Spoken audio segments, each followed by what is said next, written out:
뭐냐면은 부자들이 더 투자를 많이 하고 더 잘하니까 그 사람들한테 돈을 주면 투자가 늘고 투자 효율이 올라가가지고 경제 성장률이 더 빨라지고 그렇게 되면은 그 가난한 사람들도 결국은 더 이익이다 이제 이런 얘기인데, 문제는 지난 한 30년 동안 뭐 규제 완화하고 뭐 특히 미국 같은 나라에서는 부자들 세금 계속 깎아주고 해가지고 돈을 많이 몰아줬는데 투자도 옛날보다 늘지도 않고 경제 성장률은 도리어 떨어졌단 말이죠.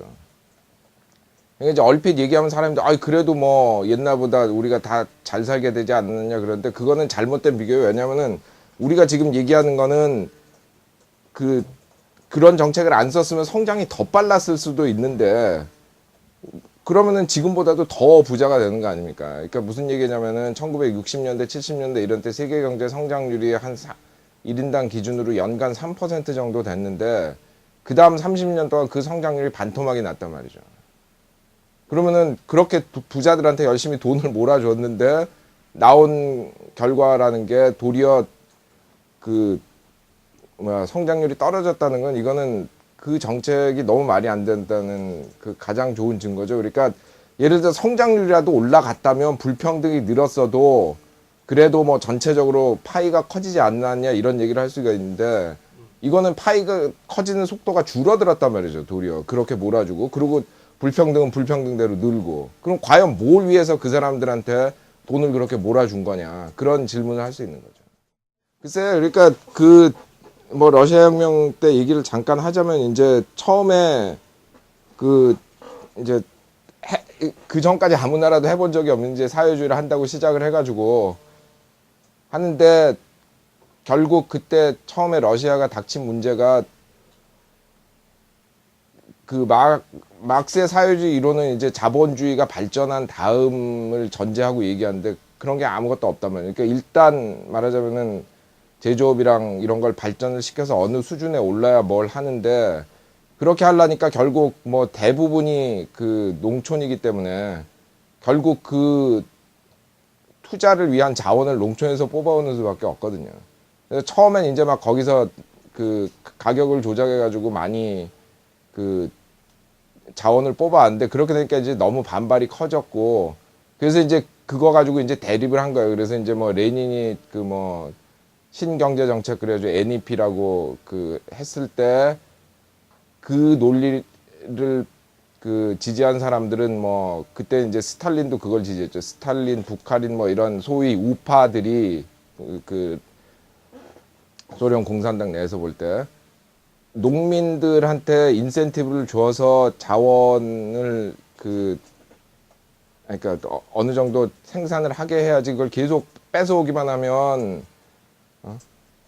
경제가 안 된다 이런 식으로 해서 한 거고, 이제 프레오브라젠스키나 트로츠키 이런 좌파들은 그렇게 해서는 안 된다, 이걸 농업을 다 국유화를 해가지고 거기서 최대한 자원을 뽑아와야, 처음에는 그게 농민들한테 굉장히 힘들 수 있지만 그 자원을 갖고 우리가 투자를 해서 경제 성장률을 높이면 결국 농민들도 덕 보는 거다 해가지고 싸웠거든요. 뭐 영국 같은 경우는 이제 제조업이 몰락하면서 금융가 이제 소위 시티라 그러죠. 거기에 대한 의존도가 커졌기 때문에 결국 했던 정책이 뭐냐면은 금융 규제 완화해가지고 거기서 돈을 많이 벌게 해서, 그러면 거기서 이제 세금을 내니까 그걸 가지고 뭐 가난한 사람들도 좀 나눠주고 이러니까 이게 말하자면 진보적인 정책이다 이런 식으로 얘기를 했던 건데, 그 사람들이 이제 간과한 건 결국 그렇게 해서 규제 완화해서 금융기업들이 돈을 벌게 해주는 과정에서 사람들의 인생이 많이 파괴가 됐단 말이야. 그러니까 그런 식으로 해서 돈을 벌려고 하면은 뭐 단기 이윤 내야 되니까 막 자꾸 해고하고 뭐 고용도 불안하게 만들어지고. 예. 그러니까 사실 그런 거가 돈을 버는 과정에서 그런 말하자면은 가난하고 복지에 도움을 필요로 하는 사람들이 더 늘어났단 말이에요. 그래가지고 그거 갖다 줘봤자 결국 그렇게 안 했으면은 그런 돈이 덜 필요했을 수도 있는데, 그러니까 말하자면은 소경 제닭 잡아먹기죠. 예, 트리클 다운 뭐 이제 한국말로는 적화 효과라고 번역하는데 그게 뭐 논리적으로는 뭐 말이 되는 얘기입니다. 그러니까 이제 돈이 위로 올라가도 거기서 또 그 사람들이 뭘 사고 뭐 투자하고 뭐 하기 때문에 그게 이제 다른 사람들한테까지 흘러가는 건데, 문제는 그게 그런 걸 통해 가지고 그 뭐야 사회가 평등해진다는 그 증거가 없거든요. 그러니까 결국 필요한 건 뭐냐면은 그거를, 그러니까 위에서 똑똑똑똑 떨어져 내리게 하기보다는 이 펌프로 해가지고 물을 끌어내려서 분배를 해야 이게 사회가 평등해지는 거고, 그거를 위해서 이제 제일 필요한 게 그 복지국가 제도라는 거죠. 그 복지국가를 통한 이제 그 소득 재분배가 되잖아요. 그걸 하면 이제 그 돈을 많이 버는 사람은 그 누진세로 해서 세금을 많이 내고, 또 돈을 못 벌고 벌 처지가 안 되는 사람들은 복지제도를 통해서 기본적인 혜택을 받고, 그러니까 그런 그 복지국가를 통한 재분배가 이루어지기 전에는 예를 들어 스웨덴하고 미국하고 그 불평등과 거의 비슷해요. 근데 그걸 한번 하고 나면 스웨덴은 굉장히 평등한 사회가 되고 미국은 그 계속 그 불평등하게 남아 있는 거거든요. 그러니까 그런 식으로 안 하면은 그 이제 자연이 맡겨둬 가지고는 그게 그 적화 효과에 의해 가지고 평등해질 수가 없는 거죠.